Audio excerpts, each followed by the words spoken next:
में दोबारा लगाए। 10 साल से ही इन्होंने कोई नहीं लगाया, तो चीज़ तो उतनी है, वो कम तो होनी ही। धीरे धीरे बिजली का संकट दोबारा रहने लगा।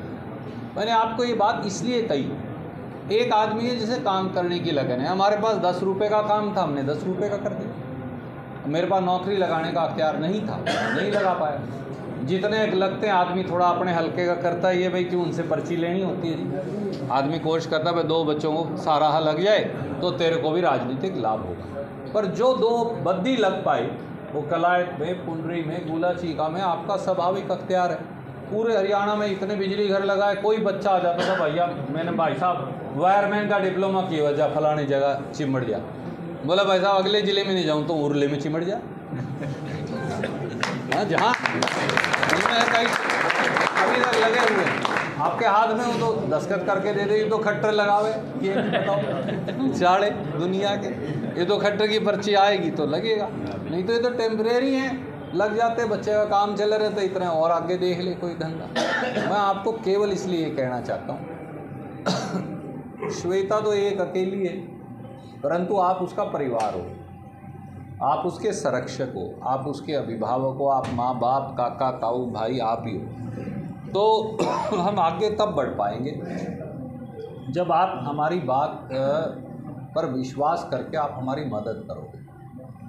नहीं तो हम भी एक बार डैश पढ़ाएंगे, एक बार खड़े हो जाएंगे, एक बार फिर डैश पढ़ेंगे, इतने पहलवान की सांस निकल लेती ये एक बार डे हो गई, एक बार हाँ इसके नज़दीक इसी लगा गए, इसके सतबीर गेड़ दिया। तो इसलिए हम सारे मिलके एक आदमी की जी पुंजड़ पकड़ के उसके कहने से पर्ची देनी पड़ती है, तब जाके राज मिलता है, नहीं तो राज नहीं मिल सकता इलाकों में। और हम ऐसे ही खराब होते रहो, हमारी तो कट गई और कट जाएगी, कोई बात नहीं, पार्टी ने बड़ी इज्जत दी। मैं तो हमेशा ये कहता हूँ, मेरा ना तो मेरे पिताजी मुख्यमंत्री थे, ना केंद्र में मंत्री थे, ना अपने पास कोई धन दौलत रुपया पैसा के उससे कुछ कर लें। अपनी मेहनत से अपना शरीर गाड़ के मेहनत करके यहाँ तक पहुँचे।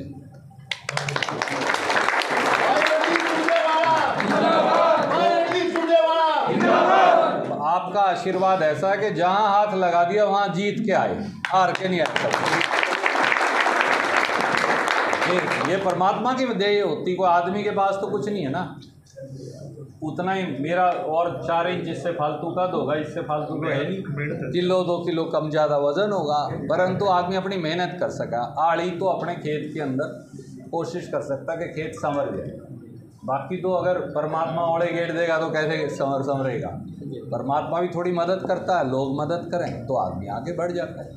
तो मैं आपको सिर्फ इसलिए ये कहता हूँ, ये अपने एक मिशन लेके मेहनत में लगी हुई है, आपका प्रेम आशीर्वाद रहे, हम तो सब इकट्ठे हैं, और जो मुझसे मदद हो सकेगी मैं करूँगा,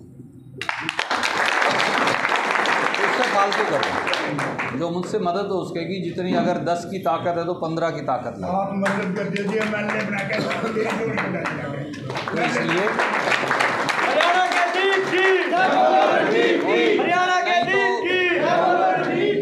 क्योंकि अगर आप मदद नहीं करोगे ना, फिर क्या होगा, वो बाबा खड़क सिंह वाली बात हो जाएगी, फिर कोई विश्वास नहीं करेगा किसी पे जो वाकई में काम करना चाहता है। अगर सारे लोग रुपयों से ही जीत पाएंगे तो फिर हम लोगों का तो नंबर नहीं पड़ सकता। अगर रुपया पैसा ही या गुंडागर्दी ही क्राइटेरिया है तो फिर मुझको और इसको तो रिटायर हो जाना चाहिए, हमारा नहीं फिर कोई चांस। मेहनत करके अपने खेत, जो लोग हैं अपने खेत को संवार के उसमें से फसल काटने की उम्मीद करने वाला अगर आगे बढ़ पाएगा तो हम आगे बढ़ पाएंगे। अब राजनीति में रुपया पैसा और गुंडागर्दी एक मॉडल बन गया है, मैं मानता हूँ, परंतु हम अभी भी जिंदा इसलिए हैं कि हमें लगता है कि ना बहुमत जो है 90 पैसे लोग ना गुंडागर्दी को पसंद करते, ना रुपया पैसे को पसंद करते, वो पसंद करते हैं ईमानदारी से कोई सेवा करने वाला, काम करने वाला बंदा अगर मिल जाए तो। सारे हल्कों को तो मिल भी नहीं पाता है साल। तो इसलिए बस मेरा आपसे इतना ही कहना था, आप अपना आशीर्वाद इस पे रखिए और हम मिल के मेहनत करेंगे और कोशिश करेंगे अपना इलाके को हम संभाल सकें।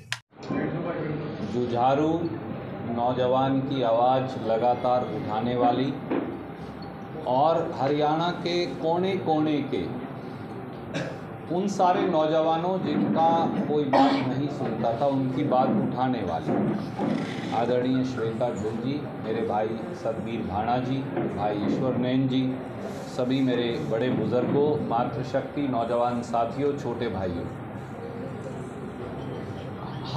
हम सब के लिए एक महत्वपूर्ण समय आज है। कई साल पहले जब खट्टर सरकार ने नौकरियों की धांधली और हेराफेरी शुरू करी तो मैंने ये देखा कि राजनीतिक पार्टियों से ज़्यादा और हम सबसे भी ज़्यादा एक लड़की है, अकेली जो लड़की है नौकरी में जवाबदेही के लिए। किसी का बच्चा लायक है, काबिल है, गुणी है, शिक्षित है, पर हरियाणा की ये विडंबना है कि रोज़गार नहीं। एक बार झूठे क्लर्क लगाए थे, उनमें से आधे नौकरी से निकाल दिए, उसके बाद हरियाणा में कोई नौकरी लगी नहीं। अब 10 साल बीत गए।